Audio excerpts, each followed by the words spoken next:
In this video, I'm going to compare the Google Pixel 4a 5G with the Samsung Galaxy A32 5G. Let's go ahead and take a look. So the most obvious comparison between these two devices are the 5G capabilities.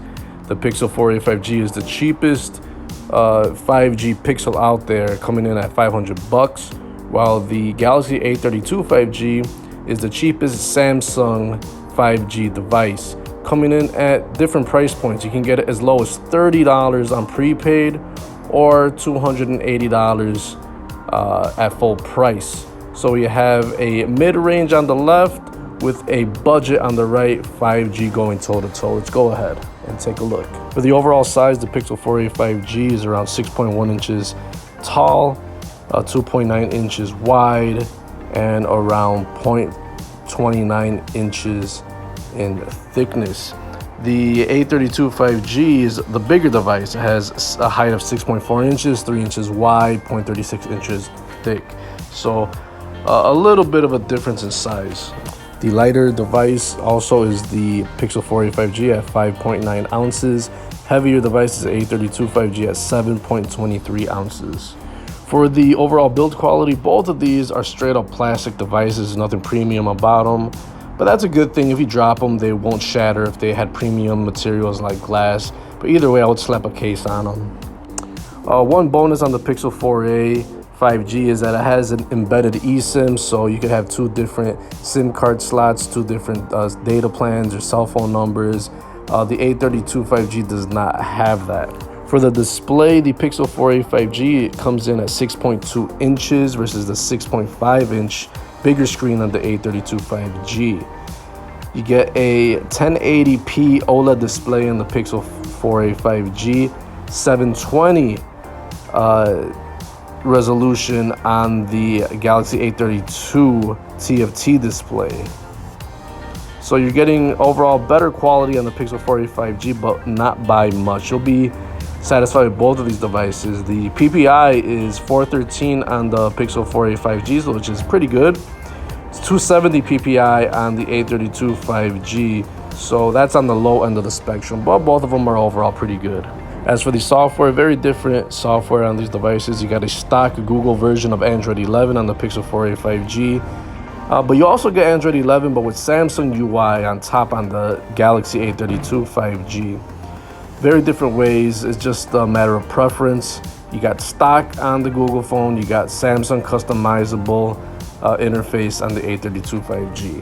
They all gonna run the same apps, no problem. They're just a different feel in the software. For the chipset, you got a Qualcomm Snapdragon 765 chipset in the Pixel 4a 5G, while you get a MediaTek 720 5G chipset in the A32.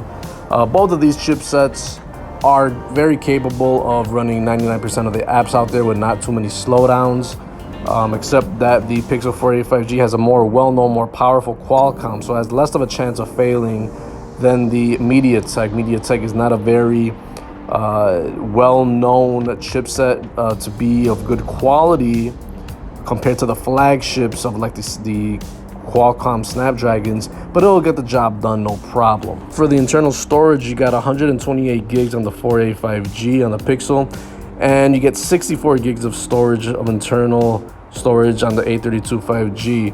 But the A32 5G has a micro SD card slot, which the Pixel 4a does not. So you could easily upgrade the storage on the A32 5G.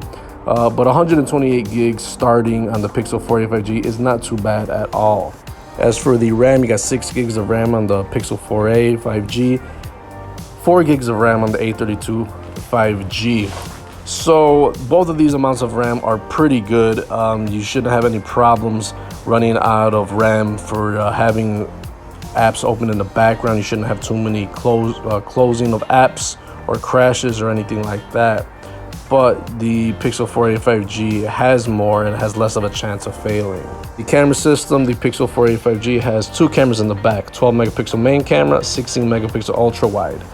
The A32 5G has a quad camera setup, 48 megapixel main, 8 megapixel ultra wide, 5 megapixel macro, 2 megapixel depth camera.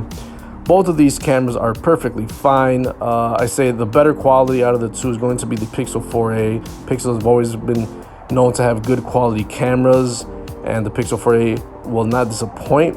While the A32 5G, it will give you impressive pictures for the price. They are not flagship quality, but they will be pretty good if you're in the right lighting or outside. For video, both of these phones can shoot up to 4K video, which is pretty good considering one's $500, the other one is $30. The selfie camera, the Pixel 4a 5G has an 8 megapixel shooter, 13 megapixel shooter on the A32 5G, and both shoot selfie video in 1080p, which is not too bad at these price points. Both of these phones offer the headphone jack, which is still very awesome. Flagships don't have these anymore, and this way you can still connect your headphones, your mic, or connect it to your car via aux cord to listen to music. So it's a good function to have on these phones. And they both have you covered in Bluetooth, so wireless is no problem. You can connect your headphones, your smartwatch, your smart band, all your wearables, all your speakers, no problem. Both of these phones will handle it, no problem. Both of these phones have NFC, except that the A32, it depends on your market. I don't think here in the US it has NFC, and that's mostly used for payment systems with like Google Pay and stuff, and Samsung Pay and stuff like that. Both phones have a USB Type-C port for charging. It's the same port found on many devices like laptops and speakers and headphones and all types of other phones besides just Android phones, laptops, tablets, all that type of stuff. For unlocking and security, you have a rear-mounted fingerprint reader on the Pixel 4a 5G, while the A32 5G has a side-mounted fingerprint reader. Both of these are fine for unlocking your devices, very reliable. For the battery department, the 4a 5G has a small 3,885 milliamp battery, so it's under 4,000 milliamps, which is pretty bad. While the A32 5G comes in the win with 5,000 milliamp battery, very beefy battery. So the $30 device has the way better battery, will last you all day, while the Pixel 4a 5G at $500 has a weak battery. If you have a 5G phone and you connect it to 5G, that battery will drain quick. You get fast charging on both of these devices, 18 watts on the 4a 5G, 15 watts on the A32. So in conclusion, which device should you get? Which one do I think is better? Or for the overall value, I'm going to have to go with the A32 5G. From a pure functionality standpoint, both of these phones are very good, but you're going to get a lot of the same features, a lot of the same things on the A32 5G compared to the $500 device. The only advantages really that the Pixel 4a 5G has is that it has guaranteed updates from Google for like around 3-4 years. You got that stock Android feel, you got fast updates. You got a super good camera. You won't be disappointed in that, and it has that eSIM technology. But the A32 offers just way more bang for your buck. At $30 on prepaid or even at $280 full price, you got a big battery. You got a micro SD card slot, which the Pixel 4a does not have. You have base storage of 64 gigs of storage, is not bad at all either. The price point is awesome. And the only downside pretty much on the A32 5G is have to probably be the screen. But I mean, if you put these together, you won't notice too much of a difference in screen quality. The processor is a different story. I mean, unless you're running a lot of intensive apps, you probably won't notice difference in speed too much between these devices. So I'm gonna have to go with the win on the A32 5G. That battery is the one that stands out to me the most.